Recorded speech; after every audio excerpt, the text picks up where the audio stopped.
রহমতুল্লাহ, সকলকে শুভেচ্ছা ও অভিনন্দন জানিয়ে শুরু করছি আজকের ভিডিও। আজকে আমাদের বিষয়টি হলো অনুশীলনী 3.5-এর 19 নম্বর অঙ্ক। একটি কলম 11 টাকায় বিক্রয় করলে 10% লাভ হয়, কলমটির ক্রয় মূল্য কত?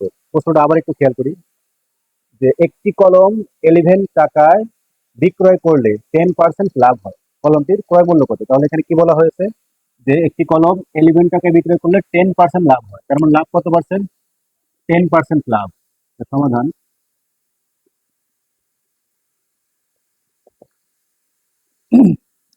10% লাভে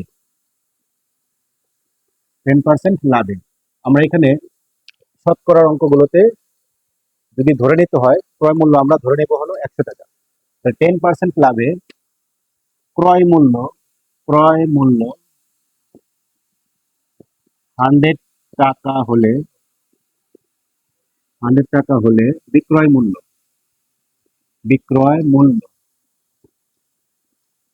100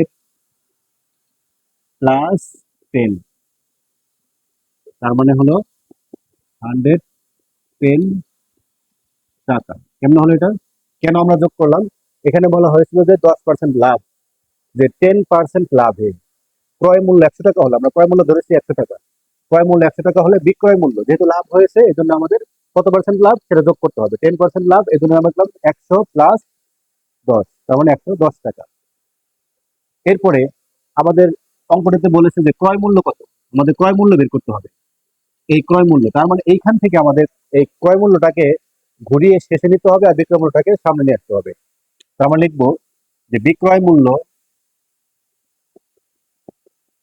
110 টাকা হলে, এই যে বিক্রয় মূল্য 110 টাকা হলে এই অবস্থায় আমাদের ক্রয় মূল্য রয়েছে 100 টাকা। ক্রয় মূল্য 100 টাকা। এরপরে হচ্ছে বিক্রয় মূল্য 1 টাকা হলে ক্রয় মূল্য ইকুয়াল 100 ডিভাইডেড বাই 110, 110 টাকা। কিভাবে হলো? যে ঐকিক নিয়ম অনুযায়ী এখানে হয়েছে 110, আমরা এখানে লিখলাম কি 1, তার মানে কমে যাবে, কমে গেলে এটা ভাগ হয়ে আমাদের এই 100 নিচে চলে আসবে।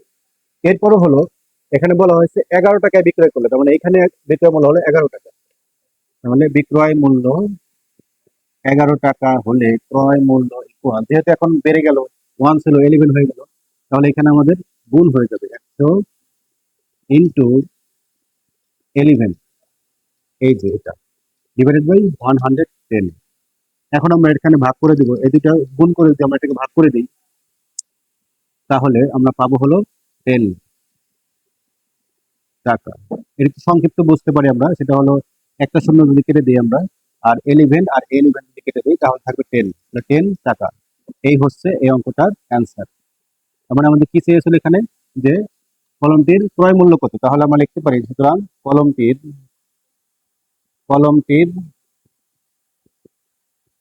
ক্রয় মূল্য 10 টাকা।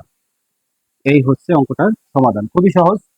এখানেই বলা হয়েছিল যে একটি কলম 11 টাকায় বিক্রয় করলে 10% লাভ, যেহেতু লাভ হয়েছে তাহলে এই জন্য লিখলাম 10% লাভে ক্রয় মূল্য 100 টাকা হলে বিক্রয় মূল্য এই 100 মানে ক্রয় মূল্যের সাথে লাভটা যোগ করতে হবে। ক্রয় মূল্য হলো 100 টাকা আর লাভ হচ্ছে 10 টাকা, তাহলে 100 যোগ 10 110 টাকা।